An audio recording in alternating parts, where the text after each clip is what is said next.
You've been lied to your entire life, not by villains, not by monsters in the dark, but by everyone who ever told you to be nice, to be agreeable, to be realistic. They didn't mean harm. They meant to survive. And now, so do you. That's the problem.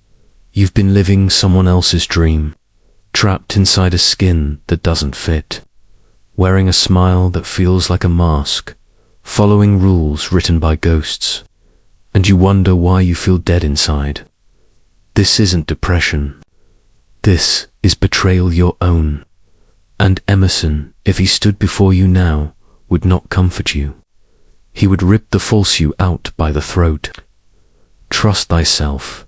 Every heart vibrates to that iron string. Have you ever trusted yourself that deeply? Or have you always outsourced your intuition to the loudest voice, the biggest platform, the most acceptable opinion? They told you to be humble, but what they meant was obedient. What they meant was invisible. What they meant was small. You were not born to be small. Every time you doubted your own truth, because it didn't match what someone else called reality, you carved away a piece of your soul. Every time you apologized for being intense, emotional, quiet, different, you gave the world your power and begged it to like you. But the world doesn't love approval seekers. It uses them, and then forgets them. Originality is not safe. It is not welcome. It is not easy. It is a goddamn war. You think you can have freedom without rejection. You think you can live honestly without walking alone. Emerson didn't write Self-Reliance to make you feel good. He wrote it to set fire to your illusions. He wrote it because most people are cowards. And someone had to say it. Greatness is not democratic. You cannot vote your way into selfhood. You must bleed your way into it. The crowd will always say, "Be like us." They will chant it like a hymn. They will paint your nonconformity as arrogance, your fire as danger, and you will believe them till you don't, until something cracks, until you look in the mirror and see the face of a stranger staring back. This is your crisis, not of faith, but of self, because deep down you know, you've always known, the life you're living isn't yours. Look around.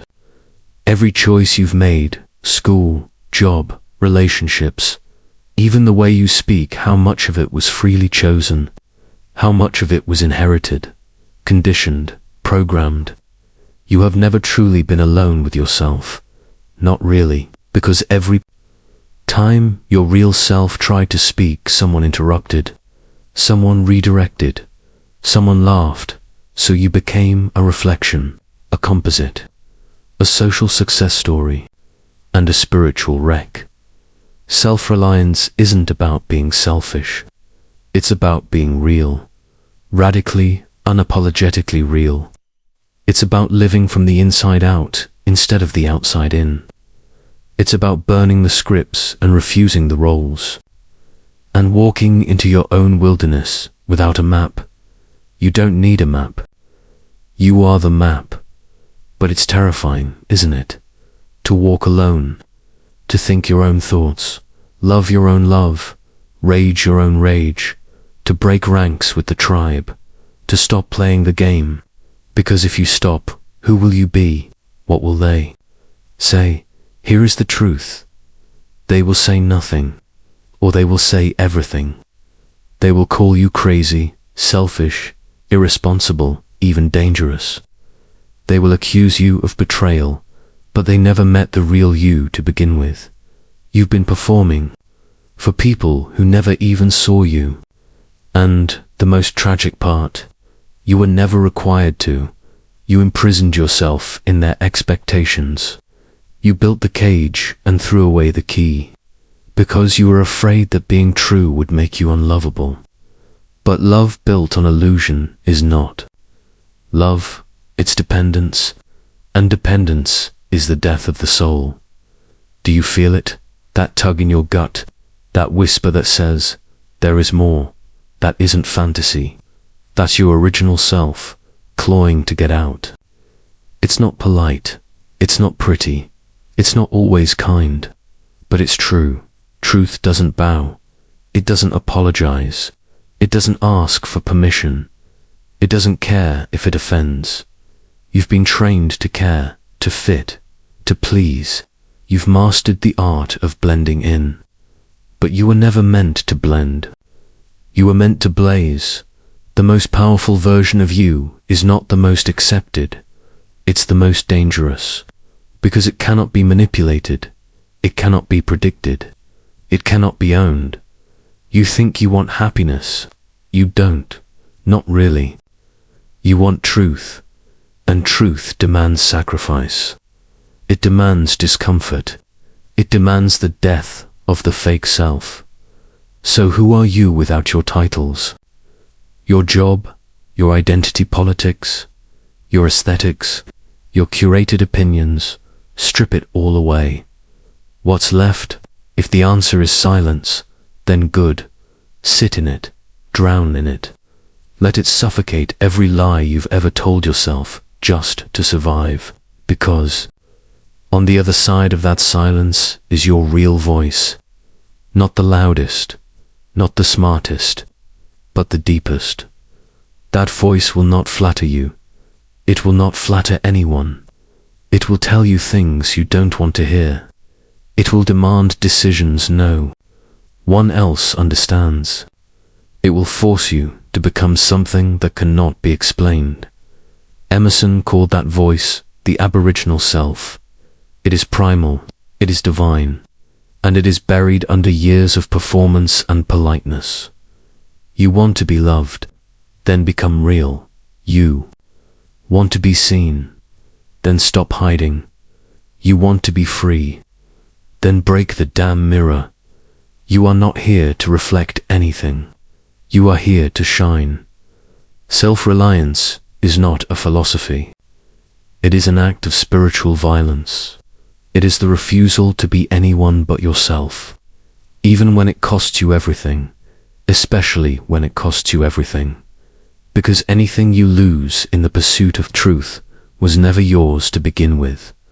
Most people never take that risk. They'd rather be accepted than alive. They'd rather be praised than known.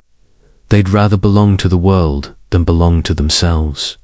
You are not most people, or at least you don't have to be. You can still choose. Right now, not tomorrow. Not when it's convenient. Not when your life is neatly arranged. Right now, choose the self over the system. Choose the truth over the comfort. Choose the unknown over the familiar. Choose the voice within over the noise without yes. It will hurt. It will feel like death, because, in many ways, it is. The death of the mask. The death of the role. The death of who you thought you had to be. But what's born in its place is terrifyingly beautiful. It doesn't need validation. It doesn't seek applause. It simply is. That is what Emerson saw. That is what he wrote for. That is what he bled for. Not admiration, not influence, but to wake you up. Wake up. The world doesn't need more polished people. It needs more real ones, more dangerous ones, more free ones. It needs you. The you behind the you. The one who's been screaming into your bones every time you betray yourself for a like, a laugh, a paycheck, a pat on the head. You don't need fixing. You need remembering. You already are what you seek, but you won't see it until you let everything else burn. So burn. Burn the script. Burn the plan. Burn the performance. Burn the need to be understood. You were not made to be understood. You were made to be experienced. BUNTRANSLATABLE. Be inconvenient. Be wild. Be you. And when the world asks, who gave you permission to be that, weight them. I did. and I never needed your permission anyway.